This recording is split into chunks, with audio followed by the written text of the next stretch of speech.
Welcome to Intentional Divorce Insights. I'm Leah Hadley, certified divorce financial analyst, accredited financial counselor, and the founder of Intentional Divorce Solutions. I'll be your guide through the complexities of divorce, finance, and emotional wellness. Join me as we uncover practical tips and empowering insights to help you navigate your divorce with clarity and intention. Hi there, and welcome back to Intentional Divorce Insights. I'm Leah Hadley, and I am so happy that you are here with us today. We have a fabulous guest. Liesl Darby is a member of our team here at Intentional Divorce Solutions. You may have heard her on some of our other episodes, but we always love to have Liesl on the show. Welcome, Liesl. Thank you. It's always happy to be here. Today, we're talking about the power of the pivot. Which I think is such an interesting conversation. Why are we talking about a pivot, Liesl? We are talking about a pivot because I was just thinking through the good old days when I was doing some interesting things in my life. And one of the things I was doing was taking Taekwondo. This was a long time ago. But I remember, for some reason in my head, I kept hearing my instructor, Mr. Tuning. He would say, "Pivot, Ms. Darby, pivot," every class. At least once every class. And I just started thinking about what a great metaphor that is for just when we have to make balanced, decisive decisions in life that have to be in alignment. And, we're all about here at Intentional Divorce Solutions, being intentional in our choices and being in alignment with our values, just what's going on in our life. It's just about alignment with me. And so I was thinking about what a great metaphor, because in Taekwondo, if a pivot is when you're on one foot, you're going to kick something and and you have to swivel on the ball of your foot so that your hips are now in alignment, and then you can kick. And that's where your power is. The power is in the alignment.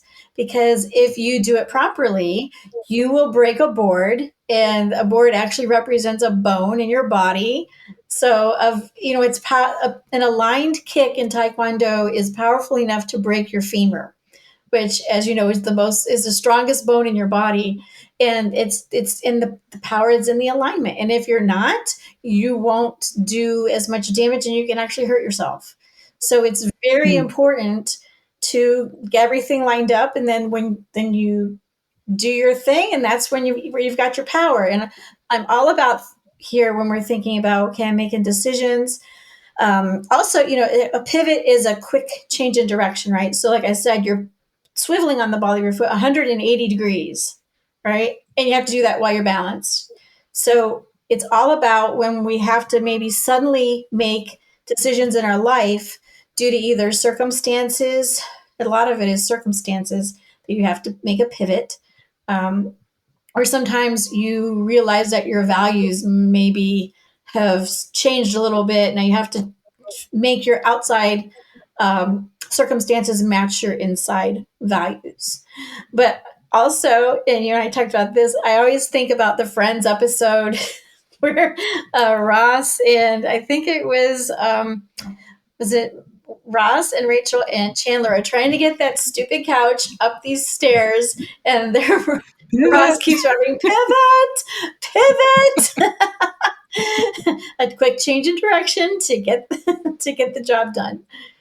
So yeah, that's funny. So, Liesl, you and I talk a lot about values. How do you know what your values really are, and why does that matter? Yeah. So this is a really interesting exercise for everybody to try, actually, because a lot of times we'll rattle off things. I value family. I value closeness. I value financial stability. There's all kinds of things we can value, right?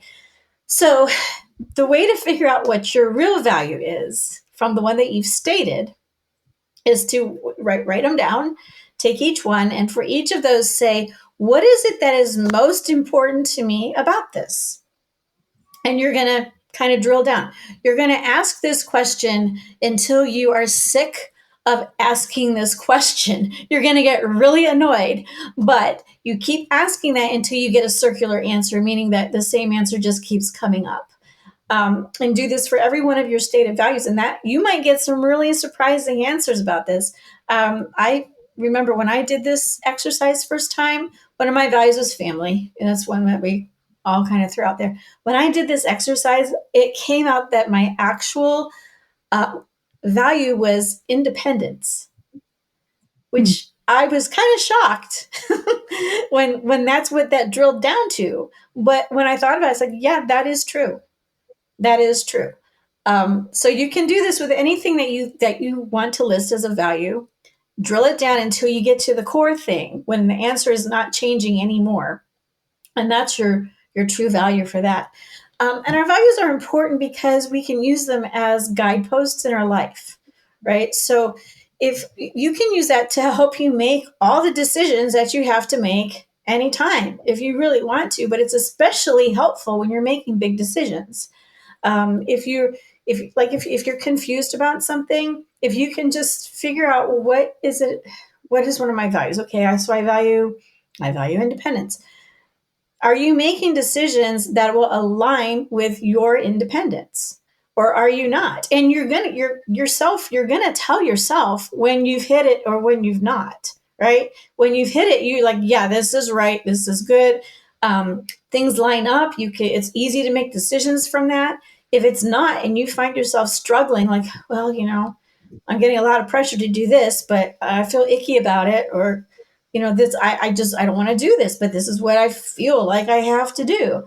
That's when you're out of alignment because things are not rolling smoothly at that point. That's really helpful. And I think that'll be a helpful exercise for a lot of people to go through. So we're talking about pivots. And while I love the Friends reference, of course, we're not talking about moving couches. What kind of pivots are we talking about, Liesl? So when I was thinking about this, and I'm a deep thinker, so I was just thinking about all the times in my life that I have had to make a major change in direction.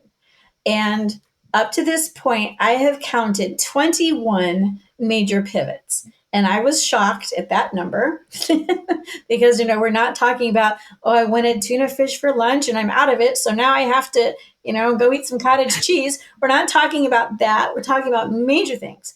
So when I sat down and I thought, well, this will be just kind of fun just to see what kind of major decisions have I had to make up to this point so far, because I'm sure there's still some more around the corner. And so they fell into categories such as relationships. And I was thinking about the times I've had 3 major relationships in my life so far. The first one was like my high school boyfriend, who turned out to be toxic, very controlling. He didn't present like that at first, but I got to the point where I knew I could not do this anymore. And so that was like a values thing. Like I can't handle the accusations of things I wasn't doing. I can't handle wanting to know where I was every second of the day. I mean, I just couldn't handle it anymore. Because guess what? It turns out I valued self-worth. I valued myself.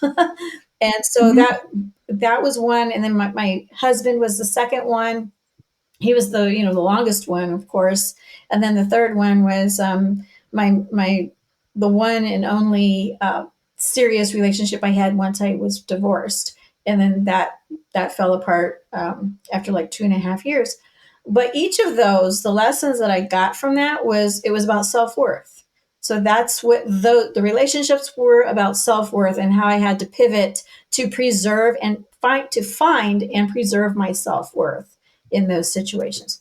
Then I talk about educational pivots. Sometimes, I've gone to grad school twice, and both were the result of circumstances in my life at the time. The first one was because I wasn't able to find any really meaningful employment with my bachelor's degree in writing at the time. So pivot, what do I want to do? Well, I'm going to go to grad school and be a counselor. Okay, so that was good. And that really aligned with my values of wanting to help people. I know I'm a good listener. I'm good at helping, not giving advice, but helping people figure out what their next steps are and what they value, all that kind of stuff.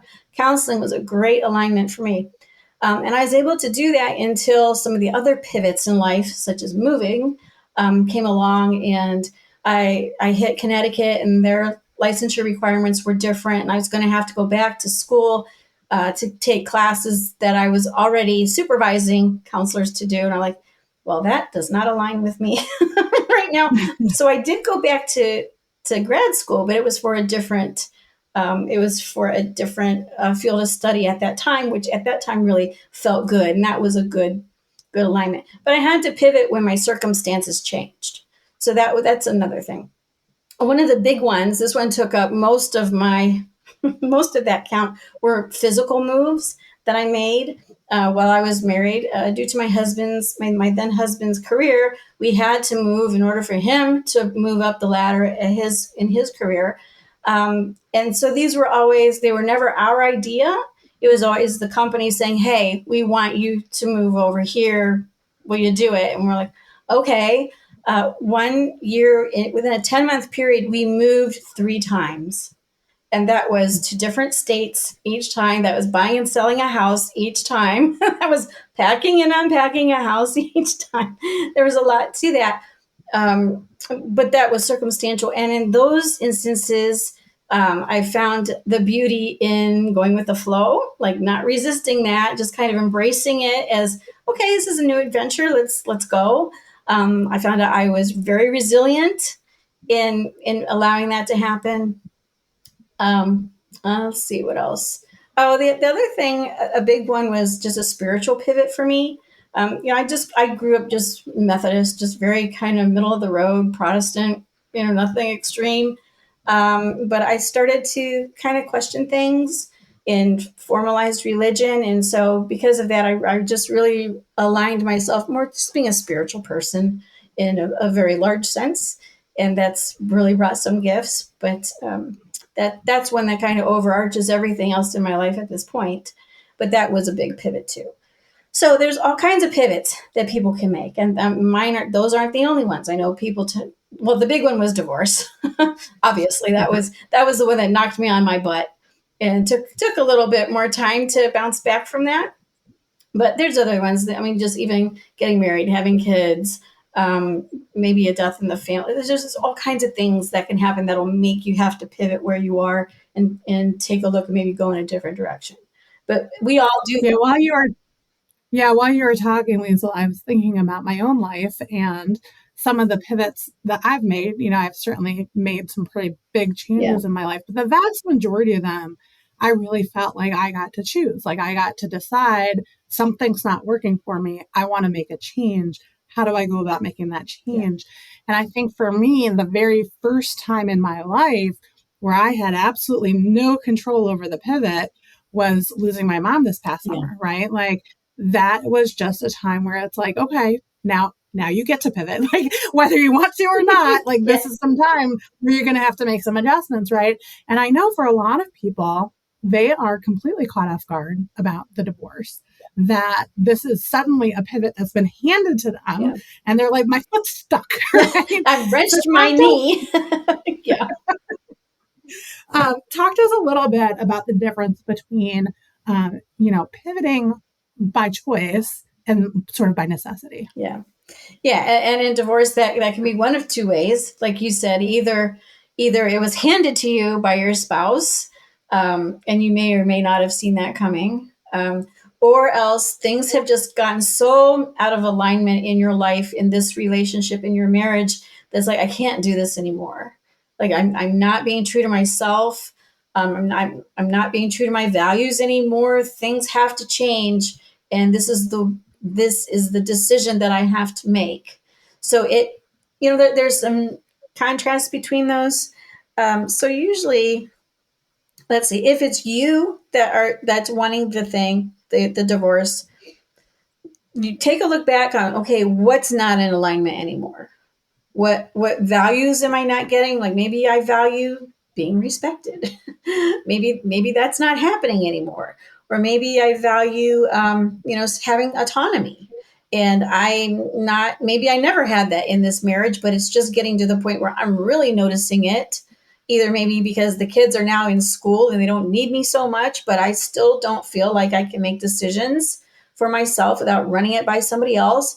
I hear about women who there's the financial abuse part can be very real. I talked to a woman last week who said that she has never had access to any of the finances in the marriage.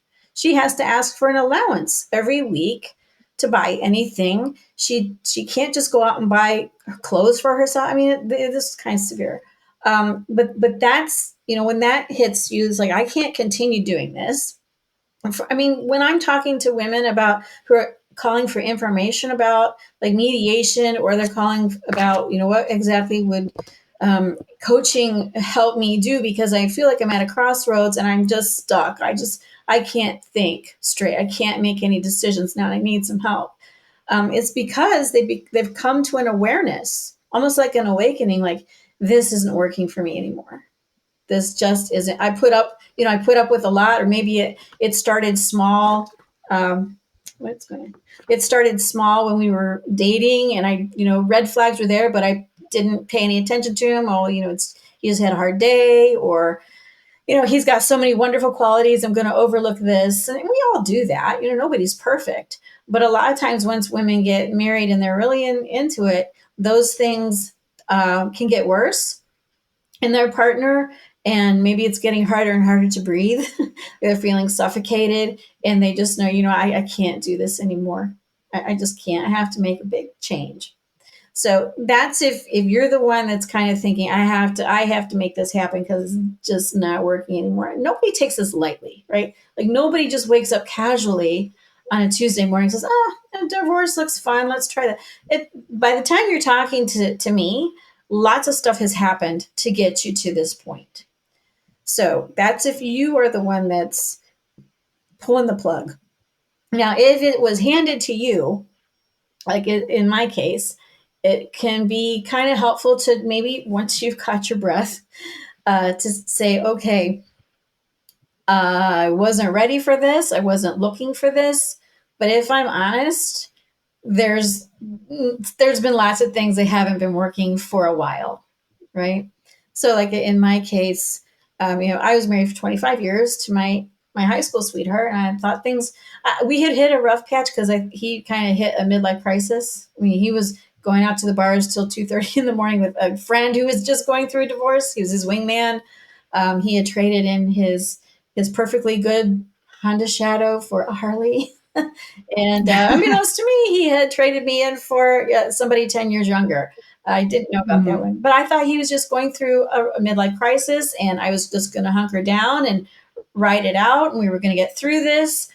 So I was putting up with a lot of things that I normally wouldn't have put up with, and I won't ever put up with again.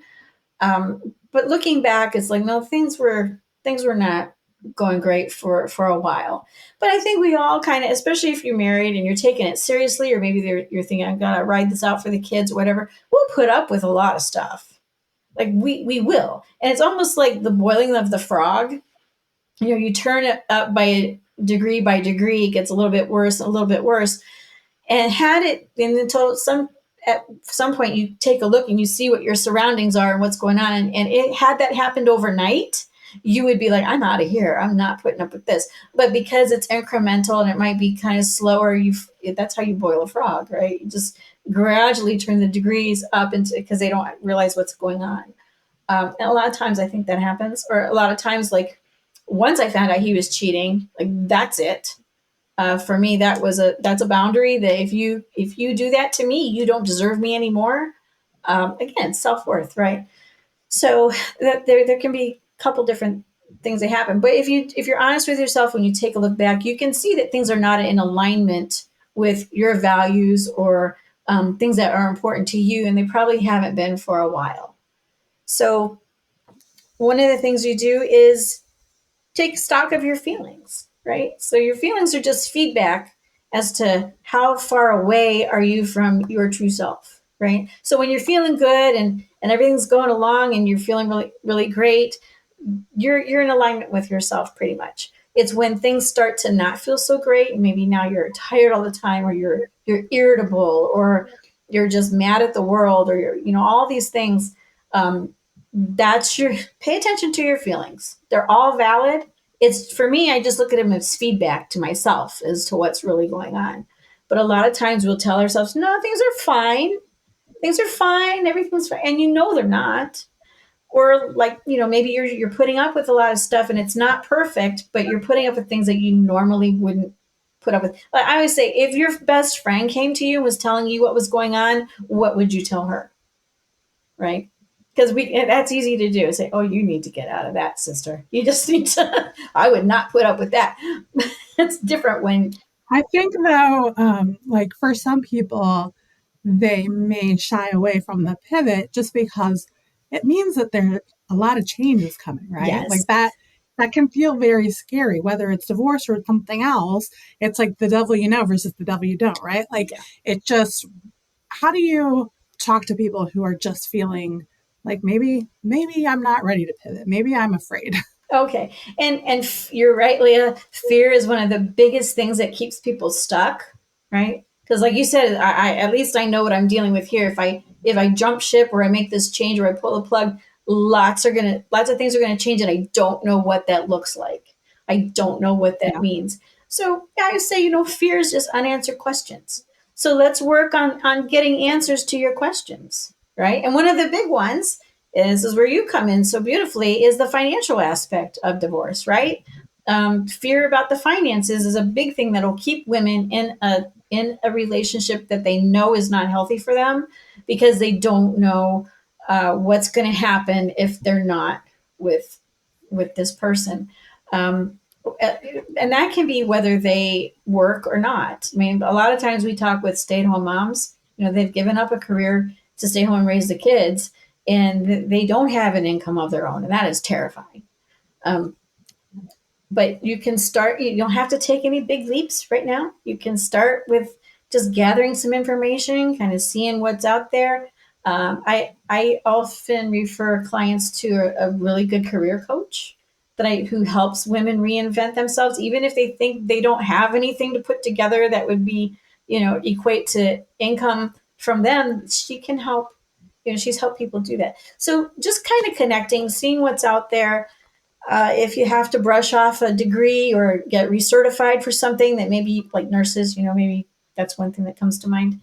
Do what you need to do, but start looking for your answers, because you will feel better at least once you start taking some action towards getting your answers. Even if you don't get everything nailed down right away, and you probably won't, at least talking to some people who are professionals that can help you kind of figure this out, get an objective point of view. They might know things you have no idea that they know is out there. There's all kinds of things. I also, when I'm working with people in mediation and we get to the house stuff, I will often refer to a woman I know who is a mortgage broker, because she knows about all kinds of programs that exist to help people who never thought they'd be able to own real estate again. She helps them do that, and it's stuff I don't even know about. So just start asking questions, start doing some research, get some answers, know your financial numbers, which is why it's great to talk to you, Leah, just to get a financial picture of what would this look like if we were to divide assets. Talk to lawyers, see what would child support look like, what would spousal support likely look like, just to get an idea of what kind of numbers are you looking at. Do a budget. Everybody hates the word budget, but know what needs to come in. Know what needs to come in. Know what's going out. Know what, if you have to cut some things, where can we find some money? Talk about some investing stuff. The more that you know, so knowledge is power here, right? The more that you know, the less scary it will be. And then we seem to shift into the more the emotional scariness of this. And let's be real, it can be really scary, especially to think, oh my God, I've never been on my own. Can I even be on my own? I will tell you, the best thing you can do is live on your own for a while. Know that you can take care of yourself and have that degree of independence with you, so that you're not desperate to have to stay in a relationship just because you're afraid of being alone. That's a big fear that keeps women held where they are when it's not healthy. I never thought about that before, Liesl, and I'm glad that you said that, because There are a lot of folks who go from their parents' home to marriage or their parents' home to college to marriage and maybe never really had that experience prior to marriage of living on their own. And I know for myself, I did live on my own for a little while and I enjoyed that time. And I remember that I enjoyed that time. Yeah. And that's critical because I'm not afraid, like I'm happily remarried at this point, but I'm not afraid to be on my own. And I think that having had that experience, and I never really thought about it before, that was really important for me. Yeah, because I was one of those ones that I went from my parents' home to college. I met my husband in college, and we got married when, within a year after we graduated, and I was with him for the next 25 years. And Yeah. so then I'm on my own. I have to find an apartment. I've never had to do that on my own. And, as a woman, I have to think about what's safe. I need a safe place. Right. I had to, the good thing was I got to decorate it the way I wanted to. And I'm very protective of my space right now. I love where I live. And I have become just very independent. And I've been divorced now for going on 10 years. And I've dated, and I had a serious relationship within that time.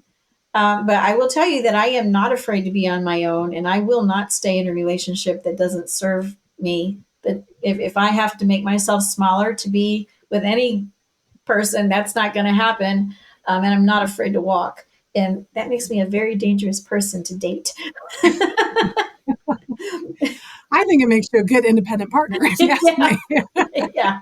They better bring their A game and keep their A game. That's all I have to say. Yeah, but I know a lot of times, especially in like domestic violence situations, it takes on average 7 times somebody will try to leave an abusive relationship. It takes an average of 7 times before they finally make that last break, and that's actually the most dangerous time. But women will stay in those kinds of relationships because just because of fear, just the Sure. fear. Can I Yeah. do this on my own? And you know, Liesl, are there any strategies that you want to share to help people kind of manage through the stress of this big change? yeah. So think about how you make changes in the past, right? Because we've all had to do those. And you probably have a process to do that, whether you realize it or not. I don't think anybody walks around thinking my process for change is the. But if you think about it and just reflect a little bit, you probably have a process for how you do change. Some people, they go on instinct, like, well, this is what feels right. I'm going to do this. They don't put a whole lot of thought into it. That's fine.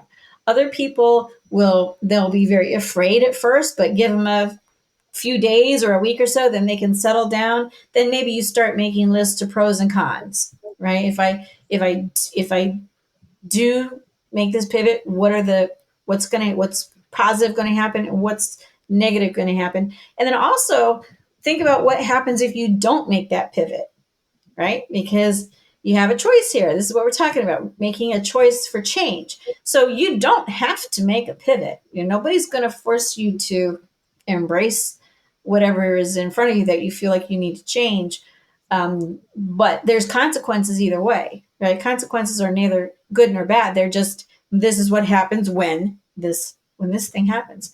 So maybe take a thoughtful look at what's going to stay the same. What am I not going to get if I don't make this change? And then the other thing, again, think about your feelings, right? Your feelings are going to let you know. So think about, how did you feel before? How were you feeling before this pivot thing popped up? How are you feeling when you think about making that change? What was the feeling when you made the decision that you were going to make this pivot? How did you feel after you made the decision? And then how are you feeling when you actually took action towards that? So go back through your life and look at that pattern, because I can guarantee you it's a pattern. You're not going to be changing from one way to the other. We all have a pattern how we do this. Look at that. And then see, how can I apply it to this point? What was helpful about that? So maybe making a pro and con list was really helpful for you. Maybe you need to let go a little bit and trust your instinct a little bit, and then go back and see, why was my instinct telling me this, right? Because there's reasons why. You just might dig a little bit, and then get some support. Please get some support. You do not have to make these decisions by yourself. And I don't want you feeling like you're all by yourself when you're going through this. That's why we started the Empowered Sisterhood, which is so good. I hope everybody at least would consider joining us for that, because that's just such a great resource that we've recently added. If you need a therapist, go talk to a therapist, especially if you're having like overwhelming anxiety, or if you've fallen into a depression and you can't get out of bed and you're feeling foggy. Go get some help for that. Work with a divorce coach if you want somebody who can help you get some clarity around things. That's a big part of what I do when I'm coaching, is I just help you figure things out and get clear. Because when you're clear, then you feel better about making the decisions that you need to make. And we can, brainstorm about what kind of resources can we look at, and let's play this out. Let's talk this through. Let's handle your emotions. Let's kind of get you from feeling fear and anxiety and anger to a calmer place where you can make some really good decisions. But get some support. You don't have to do it by yourself. Yeah, and Liesl actually put together a great workbook that we have available on our website. It's a free download called Divorce Coaching, The Unfair Advantage. And I will include a link to that in the show notes as well. But that's a great resource, especially if you are thinking maybe you're considering working with a divorce coach, but kind of want to take a step back and walk through just how to think about some things before you make that call or have that conversation with Liesl. It's just a great free resource. So take advantage of that. Liesl, I just want to thank you for taking the time to sit with me and talk with me again today. I think this is such an important topic, and I just get such wonderful feedback from our clients who are working with you through these big life changes. So thank you for your time and your wisdom. Thank you for having me. Absolutely. And for our audience, thank you for being with us, and we'll see you next week. Thank you for joining me on Intentional Divorce Insights. It's a privilege to share this time with you. I hope each episode offers valuable guidance to navigate your journey.